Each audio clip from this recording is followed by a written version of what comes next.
أهلا بيكم يا حبايبي. عايزة أحكي لكم حكاية، وخير الكلام ما نبدأ بيه بالصلاة على سيدنا وحبيبنا محمد عليه الصلاة والسلام.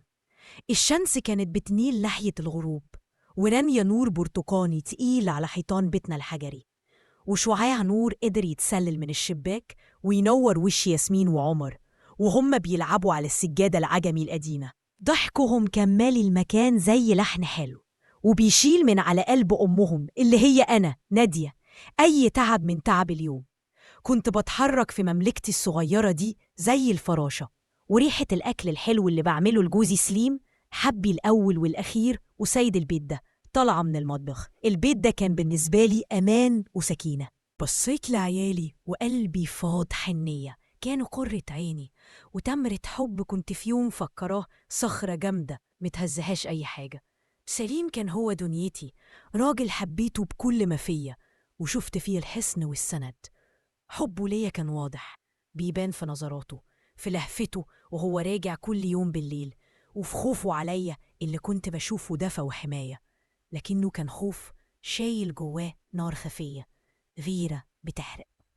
كنت بطنشها وبفسرها دايما على إنها حب زيادة. لما الباب اتفتح ودخل سليم، العيال جريوا عليه زي العصفورين الصغيرين، حضنهم وبسهم وبعدين رفع عينيا وبصيه. كنت واقفة على عتبة المطبخ وعلى بقي ابتسامة منورة زي الشمس.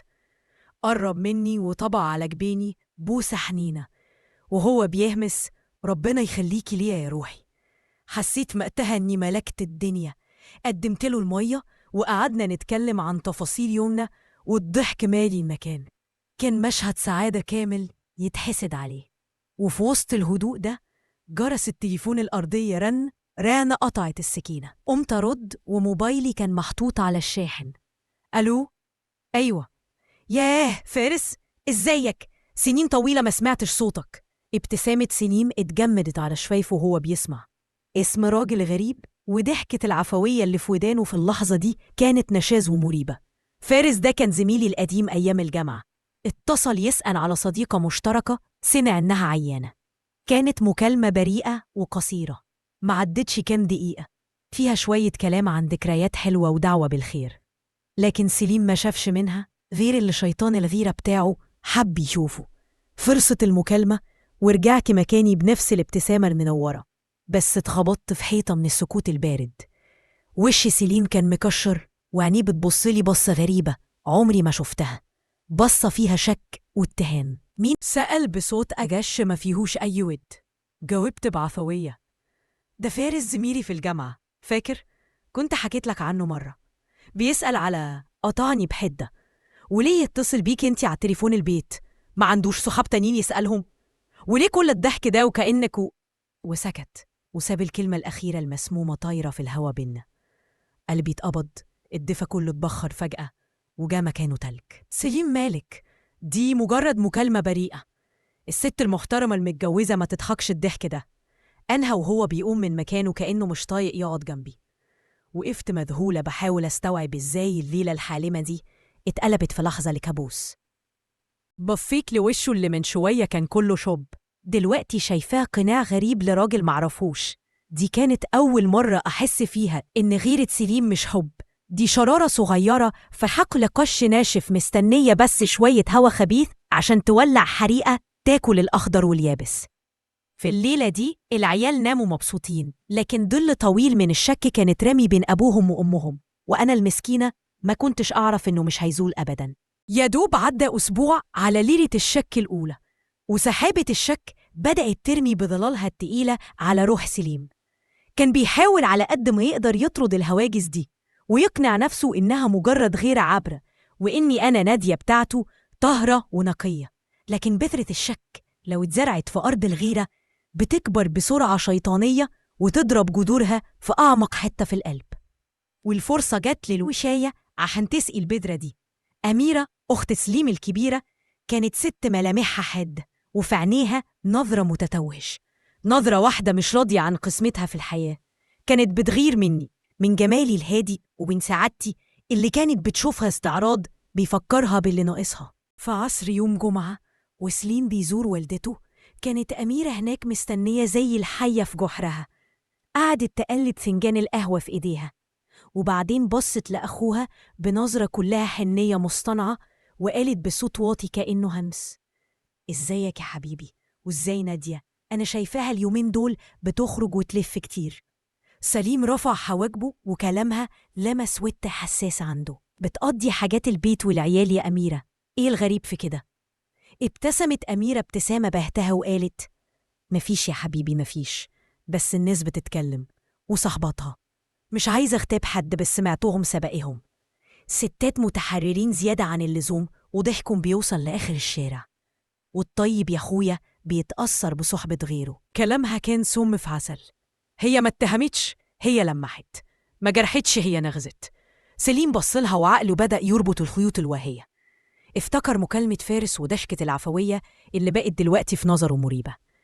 افتكر إن لما بخرج أشتري حاجات ساعات بحط برفان خفيف وبقول إني بعمله لنفسي. طب هل كنت بعمله لحد غيره؟ أميرة كملت همسها الشيطاني. امبارح بس شافها جارنا أبو حسان وهي بتتكلم مع بياع القماش وبتضحك، وقال لي إن صوتها كان عالي.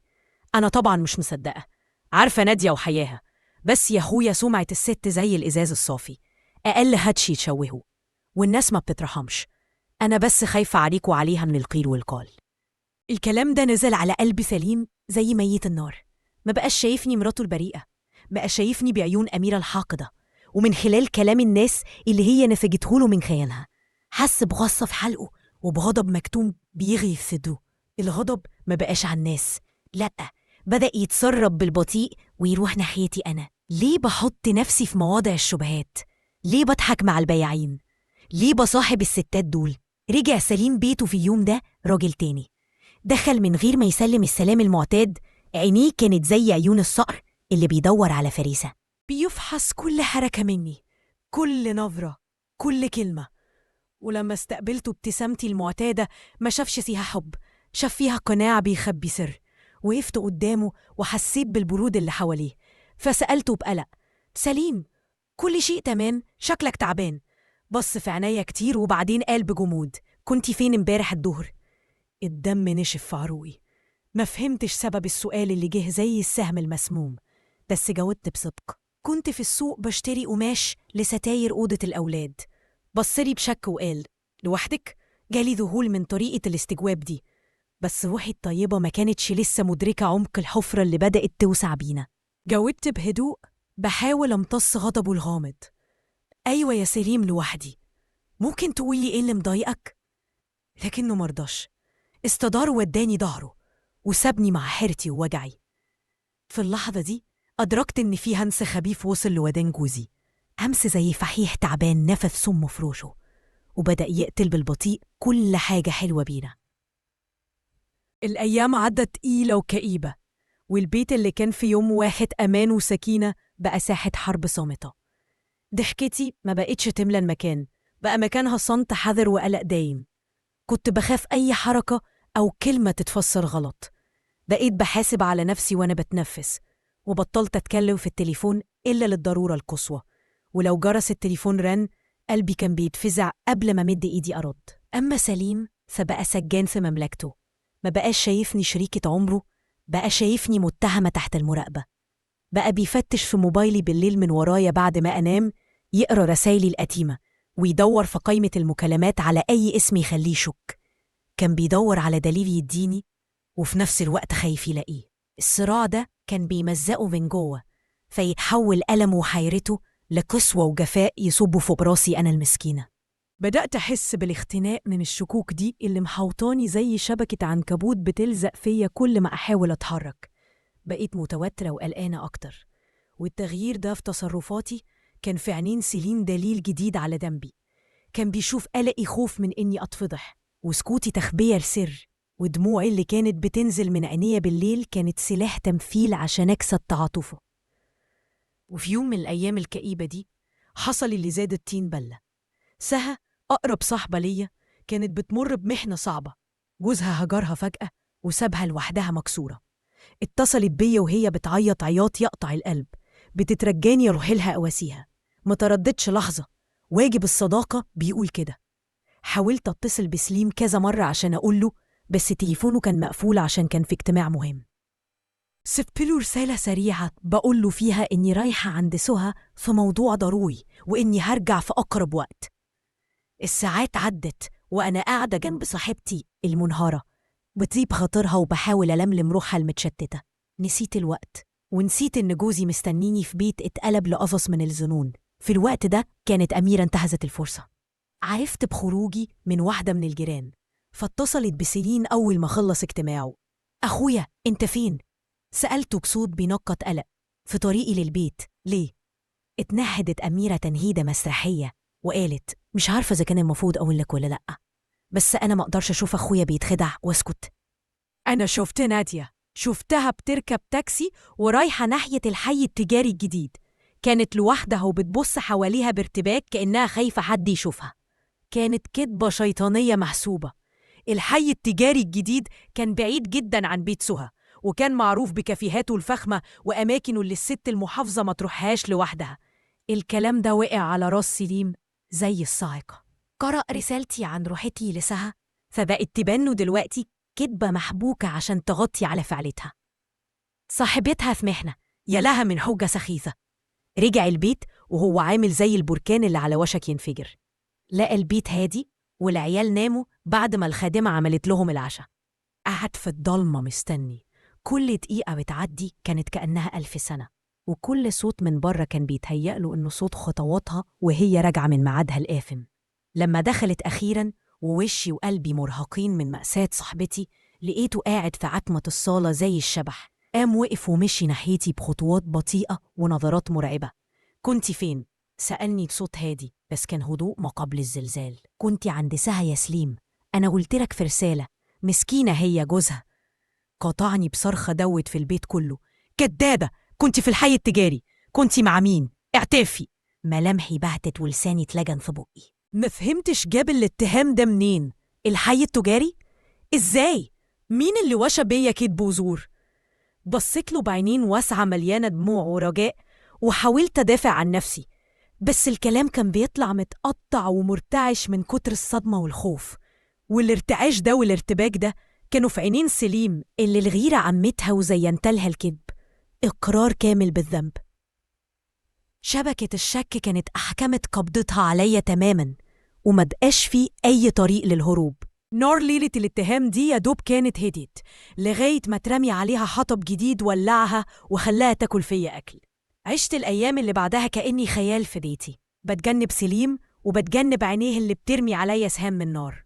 روحي كانت مجروحة وقلبي بينبض بخوف ووجع معرفتهمش قبل كده. إزاي حب كبير زي ده يتحول للجحيم ده؟ إزاي وجاية كدابة تهدم صرح الثقة اتبنى على مدار سنين؟ أميرة الحية اللي مستنيه كانت عارفة إن شكوك أخوها وصلت لأقصاها وإنه محتاج بس دليل مادي عشان يصدر حكمه الأخير.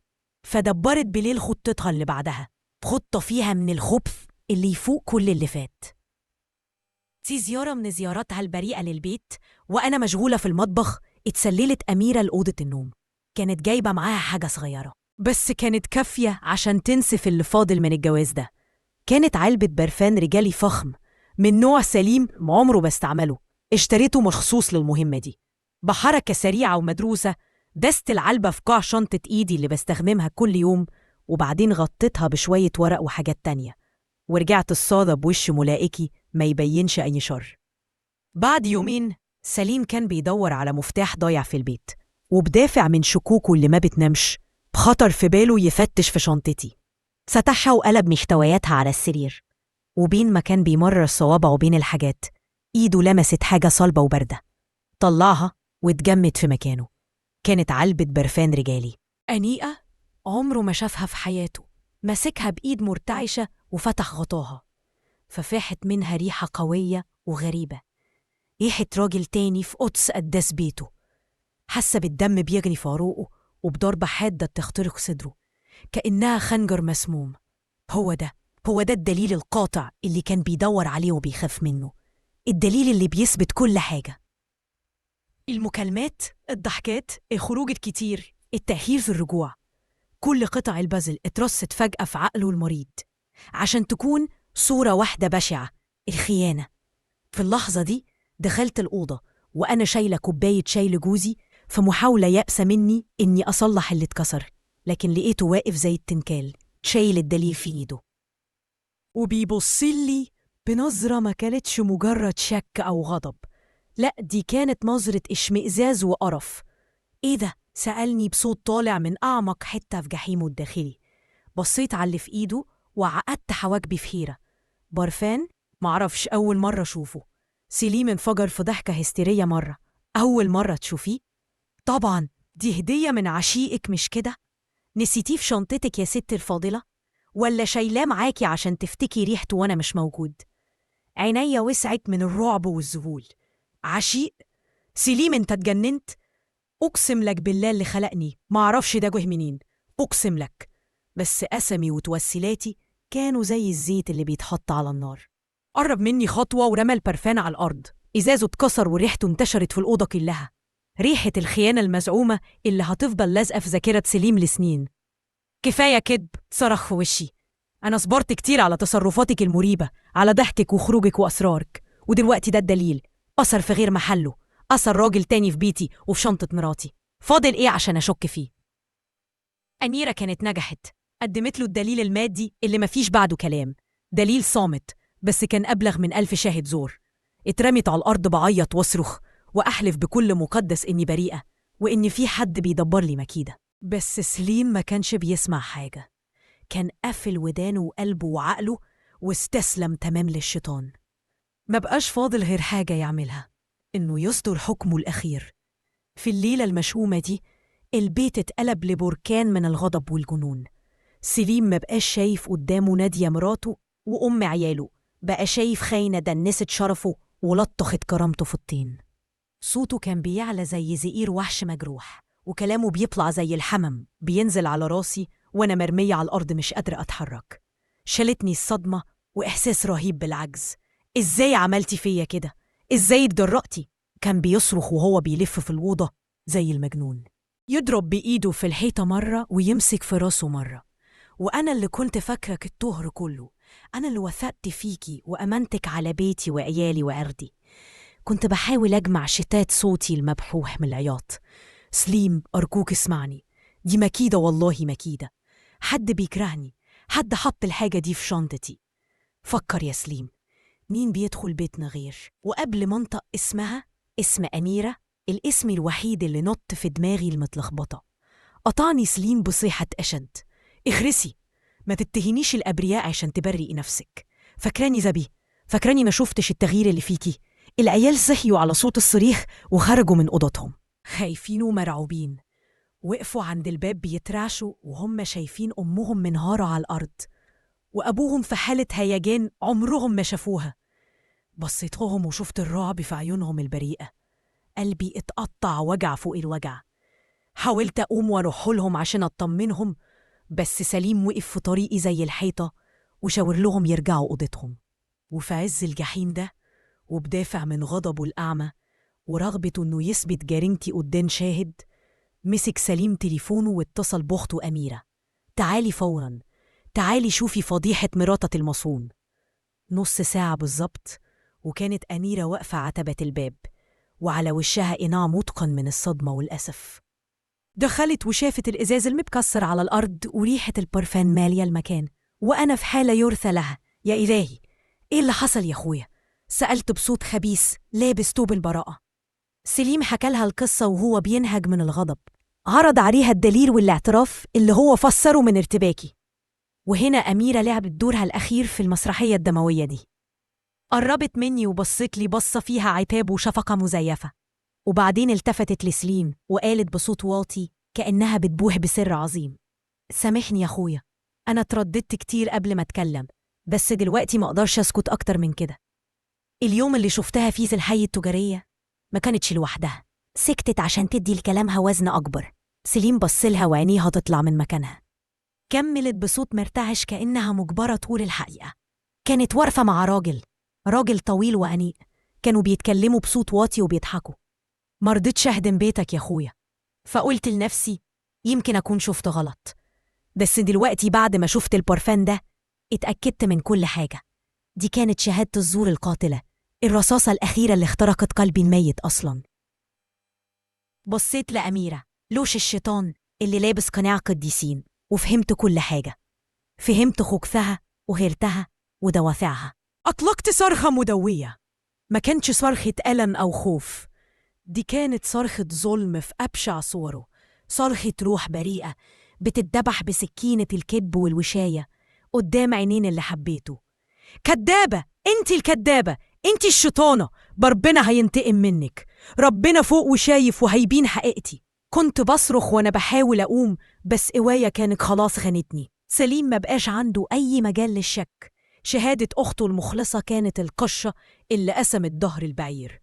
بصلي بصة أخيرة، بصة خالية من أي رحمة، بصة قاضي أصدر حكمه النهائي اللي مفيش رجعة فيه. أنا مت في قلبه في اللحظة دي، وما بقاش فاضل غير جسد خاين لازم يتخلص منه. في سكون الليل اللي مكسره غير أنين المكتوم ونشيج عيلين خايفين ورا باب مقفول، سيفين نطق حكمه الأخير بكلمات باردة زي شفرة سكينة بتغوص في جرح مفتوح. اطلعي برا بيتي حالا. مستوعبتش الكلام في الأول، بصيت له بعينين واسعة من الذهول كأني مستنياه يفوق من الكابوس ده ويرجع سليم اللي أعرفه، لكن وشه كان قناع من حجر ما بيبينش أي شعور غير القسوة والقرار اللي مفيش رجعة فيه. ولادي، همست بصوت يدوب مسموع، جاوب بجمود قاطع، ما بقوش ولادك، الأم الخاينة ما تستاهلش أطفال، هتخرجي بالهدوم اللي عليكي بس، مش عايزة أشوف أي أثر ليكي في البيت ده بعد النهاردة. كل كلمة كانت طعنة جديدة، حرماني من عيالي كان أقسى من الموت نفسه. حاولت أزحف ناحيته، أتشبث برجليه، أكرجاه يرحم كبدة قلبي. ما تعملش كده يا سليم، عاقبني زي ما انت عايز، اقتلني، بس ما تحمنيش من ياسمين وعمر، أرجوك، هم روحي. لكن قلبه كان بقى حجر، مسك دراعي بقسوة وجراني ناحية الباب، فتحه على وسعه في وش ضلمة الليل وزقني بره من غير أي رحمة. روحي في داهية، قالها وهو بيقفل الباب في وشي بقوة. صوت الترباس وهو بيتقفل كان زي صوت باب قبر بيتقفل عليا. وقفت على عتبة البيت اللي كان جنتي، حافية بهدوم بيتي المقطعة وروحي متقطعة لأشلاء. سمعت عياط عيالي بيعلى من ورا الباب، عياطهم اللي بينادي ماما، فوقعت على الأرض الباردة وطلقت عويل صامت هز كياني كله. كانت ليلة ضلمة والسما مغيمة كأنها بتشاركني حزني، ما كانش معايا فلوس ولا تليفون ولا مكان أروحه، والأهم من كل ده ما كانش عندي كرامة في عيون الدنيا. اترميت في الشارع وشايلة على جبيني وصمة عار، مشيت في الشوارع الفاضية زي الشبح، مش عارفة رجلي واخداني على فين، رجلي بتنزف من الحصى البارد ودموعي بتجري على خدودي زي جدولين ما بيخلصوش. أصداء صراخ سليم وضحكات أميرة الخبيثة كانت بترن في راسي. إزاي وصلت لهنا؟ إزاي علامة قلب في ساعات؟ وصلت أخيراً لبيت أهلي مع أول خيط فجر. خبطت على الباب بإيد مرتعشة، فتح لي أبويا، فشافني بالحالة المزرية دي واتصعق من المنظر. دخلت وانهارت بين دراعات أمي وأنا بحكي قصتي المأساوية وسط شهقات العياط. لكن الرد ما كانش الحضن الدافي اللي كنت بتمناه. صحيح قلب أمي اتقطع، بس الخوف من الفضيحة كان أقوى. أبويا كان راجل بسيط بيخاف من كلام الناس أكتر من خوفه من الموت. الناس هتقول علينا إيه؟ قالها الأب بصوت يائس. بنتنا مطرودة من بيت جوزها في نص الليل، جبكلنا العار يا نادية. تاني يوم الخبر انتشر في المنطقة زي النار في الهشيم، وسليم وأميرة كانوا متولين مهمة تزيين القصة وتزويدها بتفاصيل مقززة. مسكها متلبسة، لقى معاها دليل خيانتها، كانت على علاقة براجل من زمان. بقيت حديث الناس، سيرتي على كل لسان. الجيران اللي كانوا بيبتسموا في وشي بقوا بيتهنسوا ورا ظهري وبيخبوا وشوشهم عني لو شافوني. حتى أهلي حبسوني في البيت كأني سجينة، مش عشان يحموني، لأ، عشان خايفين من نظرات الشماتة والازدراء. ليلة الوحشة دي كانت بداية سنين طويلة من العذاب. ليلة واحدة حولتني من زوجة مكرمة وأم حنونة لواحدة منبوذة شايلة وصمة الخيانة، وصمة هتفر أخديد عميقة في روحي ومش هيمحيها إلا تدخل من السما نفسها. خسرت كل شيء في ليلة واحدة، جوزي، بيتي، سمعتي، وأغلى ما في الوجود عيالي. خيوط الحقيقة بدأت تتكشف من حيث لا يتوقع أحد. أميرة مرضت مرض شديد قعدها في السرير، وفي ليالي الألم الطويلة ضميرها اللي كانت فاكراه مات بدأ يصحى شوية بشوية. كانت بتشوف وشي المظلوم في كوابيسها، وبتسمع صرختي وأنا بقسم بالله. الخوف من مقابلة ربنا بظلم عظيم بدأ يتسلل لقلبها. في ليلة من الليالي وهي بتعاني من سخونية شديدة بدأت تهدي. والدتها كانت قاعدة جنبها، فسمعتها بتهمس بكلمات متقطعة: البرفان أنا اللي حطيته، نادية بريئة. خيوط الحقيقة بدأت تتكشف من حيث لا يتوقع أحد. أميرة مرضت مرض شديد قعدها في السرير، وفي ليالي الألم الطويلة ضميرها اللي كانت فاكراه مات بدأ يصحى شوية بشوية. كانت بتشوف وش المظلوم في كوابيسها، وبتسمع صرختي وأنا بقسم بالله. الخوف من مقابلة ربنا بظلم عظيم بدأ يتسلل لقلبها. في ليلة من الليالي وهي بتعاني من سخونية شديدة بدأت تهدي. والدتها كانت قاعدة جنبها، فسمعتها بتهمس بكلمات متقطعة: البرفان أنا اللي حطيته، نادية بريئة، يا رب سامحني، بريئة. الأم العجوز اتصعقت، وفكيتها في الأول مجرد هذيان مرض، لكن الكلام اتكرر في ليالي تانية، واضح ساعات وغامض ساعات. بذور الشك بدأت تتزرع في قلب الأم المرة دي. هل ممكن تكون بنتها ارتكبت الجريمة الشنيعة دي؟ في نفس الفترة حصل حاجة تانية. ياسمين، البنت الفضولية الساكتة، كانت بتدور في دولاب أبوها القديم على ألبوم صور لطفولتها، وبين ما كانت بتقلب في الورق والذكريات المنسية لقت صندوق خشبي صغير عمرها ما شافته. فتحته فلقت فيه حاجات تخص والدتها اللي ما تعرفهاش غير من الصور: خصلة من شعري، رسائل حب قديمة كان أبوها بيكتبها لي، ورسالة واحدة ما فتحتش أبدا محطوطة في ظرف قديم. الظرف كان لسليم بس الخط كان غريب. الفضول خلاها تفتحها. كانت الرسالة من سهى صاحبتي، كتبتها بعد أسبوع واحد بس من طردي. كانت رسالة مليانة رجاء ولوم. إزاي تصدق ده يا سليم؟ كتبت سهى: نادية كانت عندي في الليلة دي بتواسيني في مصيبتي، فضلت معايا لحد ساعة متأخرة وقلبها بيتقطع عليا. إزاي تتهمها بالخروج لمكان تاني؟ ما وصلتلكش رسالتها؟ ما صدقتهاش؟ انت بتظلم أطهر ست عرفتها في حياتي. أبوها عمره ما ذكر إن أمها كانت عند صاحبتها. القصة الرسمية كانت دايماً عن الحي التجاري. ليه أبوها خبى الرسالة دي؟ وليه ما فتحهاش أصلاً؟ جمرة الحقيقة كانت بدأت تولع تحت رماد 7 سنين من الكذب والسكوت.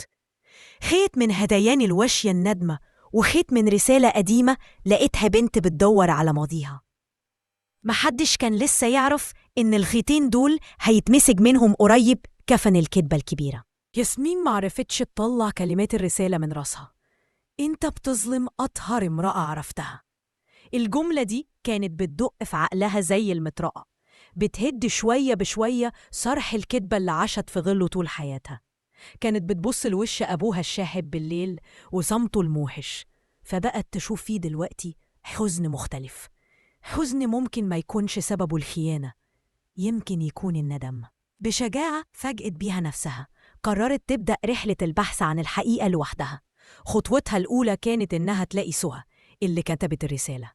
بعد بحث طويل في نوتات التليفون القديمة اللي لقتها في الصندوق الخشبي، قدرت توصل لرقمها. بإيد مرتعشة وقلب بيدق بسرعة اتصلت بيها. على الناحية التانية اتصدمت لما عرفت البنت بنفسها. ياسمين، بنت نادية؟ يا إلهي، كبرتي. صوتها كان دافي وحنون، شايل جواه حزن عميق. البنت قابلت الست في كافيه هادي هناك، وبدموع ما قدرتش تمسكها حكت سهى لياسمين تفاصيل الليلة المشؤومة دي بكل صدق. وصفت إزاي جت لها نادية بتجري، وإزاي فضلت جنبها ساعات طويلة تواسيها وتدعمها، وإزاي كان كل همها هو القلق على جوزها اللي معرفتش توصله. أمك يا ياسمين، أمك ملاك على هيئة بشر. عمري ما شفت في حياتي إخلاص ووفاء زي إخلاصها لأبوكي وبيتكم.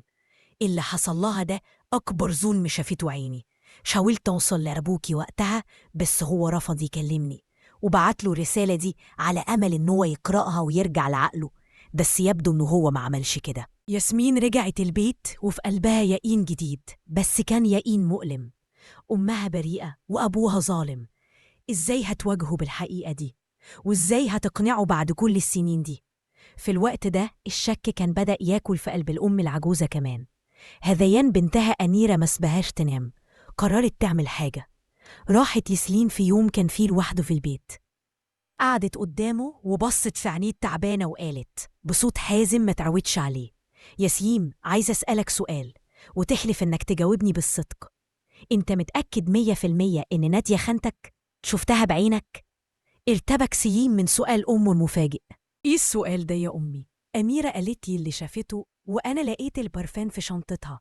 عايزة تأكيد أكتر من كده؟ وهنا الأم رمت قنبلتها: أميرة بتهزي في مرضها يا ابني، بتقول كلام يخوف، بتقول إنها هي اللي حطت البرفان وإن نادية بريئة.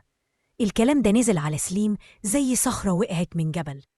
حس بدوخة شديدة وكأن الأرض بتميل بيه. مستحيل! أميرة؟ ليه تعمل كده؟ الغيرة يا ابني، الغيرة بتعمل قلوب، قالت الأم بمرارة. سليم ما قدرش يصدق بس ما قدرش يكذب برضه.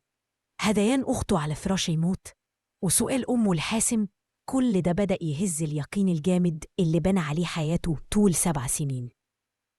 فاكر بدايتنا السليم. في الليلة دي ما نامش سليم، فضل يتقلب في سريره والذكريات اللي كان دفنها عمدا بترجع له. افتكر قسمي ودموعي الصادقة وصرختي اللي قطعت سكون الليل. افتكر ازاي رفض يسمعني وازاي الغية وكلام أخته أمه. لأول مرة من سنين سمح لنفسه يسأل: طب لو كنت غلطت؟ طب لو كانت دقيقة بجد؟ ولما دخلت عليه ياسمين الصبح وحطت قدامه سالة سها بهدوء، ما صاحش ولا اتعصب. مسك الورقة بإيده مرتعشة وقرأ الكلام اللي كان مستنيه من 7 سنين.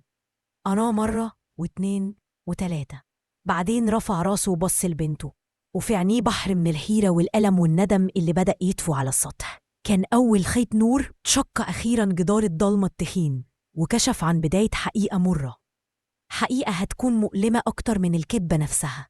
بعد ما قرأ الرسالة، الحيطة الأخيرة اللي كان سليم مستخبي وراها انهارت. كلام سهى الصادق وهديان أخته على فراش الموت ونظرات بنته اللي فيها حكمة أكبر من سنها كلهم اتجمعوا وعملوا سيل جارف من الحقيقة اللي ما بقاش قادر ينكرها. حس إنه بيغرق في محيط من الخزي والندم. كل لحظة قسوة، كل كلمة اتهام، كل نظرة ازدراء وجهها ليا رجعت تطعنه في قلبه 1000 مرة. ما بقاش مستحمل يقعد في البيت اللي شهد على ظلمه. ساق عربيته من غير هدف وفي الآخر لقى نفسه قدام المستشفى اللي راقدة فيها أميرة. دخل أوضتها لقاها صاحية وشحبة زي الأموات، كانت بتبص في السقف بعينين زيفة. قعد جنبها وما كانش محتاج يسأل. أول ما شافته انفجرت في عياط صامت هز جسمها الضعيف. سامحني يا سليم، سامحني، همست بصوت متقطع. كل كلمة انفهطت قلبي، كنت عايزك ليا لوحدي. أنا اللي كدبت في موضوع الحي التجاري وأنا اللي حطيت إزازة البارفان في شنطتها. بعد ما قرأ الرسالة، الحيطة الأخيرة اللي كان سليم مستخبي وراها انهارت. كلام سهى الصادق وهذيان أخته على فراش الموت ونظرات بنته اللي فيها حكمة أكبر من سنها كلهم اتجمعوا وعملوا سيل جارف من الحقيقة اللي ما بقاش قادر ينكرها.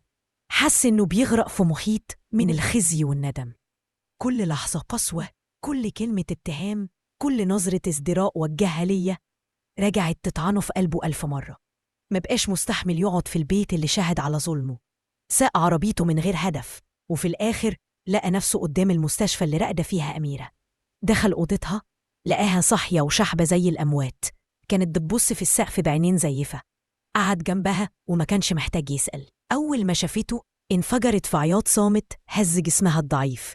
سامحني يا سليم، سامحني، همست بصوت متقطع. الغيرة كلت قلبي، كنت بكره سعادتكم، كنت عايزاك ليا لوحدي. أنا اللي كدبت في موضوع الحي التجاري وأنا اللي حطيت إزازة البارفان في شنطتها. أمكم ما سابتناش، قالها والدموع بتنزل من عينيه لأول مرة قدامهم. أمكم بريئة، أنا اللي ظلمتها، أنا اللي طردتها. صدقت كدبة اتقالت لي وقفلت قلبي وعيني عن الحقيقة. حكالهم كل حاجة من غير ما يخبي أي حاجة من بشاعة اللي عمله. كان اعتراف مؤلم قاسي على ودن طفلين عاشوا حياتهم على وهن. ياسمين بصت له بشفقة وحزن لأنها كانت عارفة جزء من الحقيقة. أما عمر الشاب الغضبان فبص لأبوه بكره واحتقار.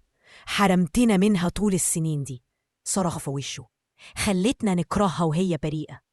قالها وجري على أوضته وقفل الباب وراها بقوة. كلام عمر كان سهم تاني صاب قلب سليم المليان جراح. أدرك في اللحظة دي حجم الدمار اللي عمله. هو ما ظلمنيش أنا لوحدي، هو ظلم عياله كمان، سرق منهم أمهم وطفولتهم وزرع في قلوبهم جرح مش هيلم بسهولة. الخبر انتشر بين الأهل والجيران بسرعة، الكل اتصدم. اللي كانوا بيتهمسوا عليا بقوا بيتهمسوا على سليم وأميرة. حسوا بالخزي والندم على إنهم صدقوا الأشائعات وشاركوا في الظلم. سليم بقى منبوذ في مجتمعه، زي ما أنا كنت من 7 سنين، داء من نفس الكاس المر اللي سقاهولي. كان العقاب الإلهي بدأ. أميرة على فراش الموت بياكلها المرض والندم، وسليم عايش بس ميت من جوه، عايش في جحيم من الخزي والذنب، بيواجه كره ابنه ونظرات الشفقة من بنته. البراءة ظهرت، بس ظهورها ما جابش الراحة. كشف عن حجم الكارثة وعن حقيقة واحدة مرة، إن الندم مهما كان مؤلم ممكن يجي أحياناً بعد فوات الأوان. ودلوقتي ما بقاش قدامه غير أصعب خطوة، يدور عليا ويواجهني بوشه اللي شايل كل ذنوب العالم. بعد أيام من البحث المتواصل، واحد من معارفه القدامى دله على الحي المتواضع اللي أنا ساكنة فيه. سليم وقف قدام العمارة القديمة وهو حاسس إن رجليه مش شايلاه. كل خطوة بيطلعها على السلم المتهالك كانت خطوة ناحية منصة الإعدام. خبط على الباب بإيد بتترعش من الخزي والندم. فتحت الباب وقفت قدامه. ما كانتش الست المكسورة اللي طردها من 7 سنين، لأ، كنت ست هادية شايلة في عينيها حزن عميق، بس حزن فيه قوة وصلابة صقلتها السنين. بصيت له من غير دهشة، كأني كنت مستنية اللحظة دي من زمان. ما قالش حاجة، بس انهار على ركبه عند عتبة بابي وانفجر في عياط مرير، عياط راجل أدرك حجم غلطته اللي ما تتغفش. سامحيني يا نادية، سامحيني. الكلمات كانت بتطلع منه متقطعة وصوته مخنوق من كتر البكا. بصيت له كتير وفي عينيا لمحة شفقة على الراجل ده اللي كان في يوم كل دنيتي وبقى دلوقتي حطام على أعتابي. قوم يا سليم، قلت بصوت هادي وثابت، الغفران من عند ربنا، أما أنا فقلبي اللي قتلته في الليلة دي ما بقاش فيه مكان لا للكراهية ولا للحب. في الأيام اللي بعدها اتقابلت مع عيالي. اللقاء كان فيض من الدموع والأحضان اللي استنيناها كتير. ضميت ياسمين اللي لقيت في أمها أخيراً المرسى اللي كانت بتدور عليه، وحاولت أدوب تلج الغضب اللي تراكم في قلب عمر، اللي كان بيترجح بين الشوق لأمه والغضب من أبوه ومن الدنيا كلها. رجع سليم يترجاني أرجع بيته وحياتي وعيالي، بس أنا كنت خلاص أخدت قراري. أنا بنيت حياة تانية لنفسي يا سليم، حياة بسيطة بس شريفة وصادقة. أقدر أكون أم لولادي، هشوفهم وقت ما أحب وهيكونوا معايا وقت ما يحبوا، لكني مش هرجع أكون زوجة ليك. البيت اللي اتطردت منه ظلم مستحيل يكون أماني تاني، والجرح اللي حفرته في روحي أعمق من إن ندمت يمحيه. كان قراري نهائي زي حكم القدر. استعدت عيالي، بس رفضت استعيد حياتي القديمة. اخترت بداية جديدة بشروطي أنا، كرستها عشان أعوض عيالي عن سنين الحرمان وعشان أبني روحي اللي اتحطمت من جديد. أما عن مصير الباقيين فالزمن اتكفل بيه. مشيوش كان شهر وماتت أميرة على سريرها، شايلة معاها قبرها تقل ذنبها اللي مفارقهاش لآخر نفس. وعاش سليم بقية حياته في وحدة وصمت، راجل معاه الفلوس والبيت بس فاضي من جوه، بتطارده أشباح الماضي، وبيدفع كل يوم 8 ساعة غضب أعمى. بيشوف عياله رايحين جايين على أمهم وقلبه بيتقطع شايف السعادة اللي كانت في يوم بين إيديه وضيعها بغباء. وهكذا نزل الستار على حكاية نادية. ربنا كشف براءتها في يوم الكل كان فاكرها فيه مذنبة، بس انتصارها ما كانش برجوعها للي ظلمها، كان بقدرتها على إنها تقف شمخة بعد ما العاصفة حاولت تقتلعها. وفضلت قصتها بتتحكي مش كحكاية انتقام، لأ، كعبرة عن إن الظلم مهما طال فجر الحقيقة لازم هيطلع. بس نور الفجر ده ممكن ما يكونش كافي أبداً عشان يمحو كل ضلمة امبارح. بعد ما عشنا مع نادية رحلتها المليانة بالألم والصبر، ومع سليم في دوامة شك وندم، نحب نسمع صوتكم. إيه رأيكم انتوا؟ لو كنتوا مكان نادية كنتوا هتسامحوا سليم وترجعوا عشان تلموا شمل الأسرة، ولا كنتوا هتختاروا نفس طريقها وتبدأوا حياة جديدة بعيد عن جراح الماضي. وليه؟ شاركونا آرائكم وتجاربكم في التعليقات، ففي نقاشكم حكمة وفائدة. إحنا بنقرأ كل تعليقاتكم بشغف.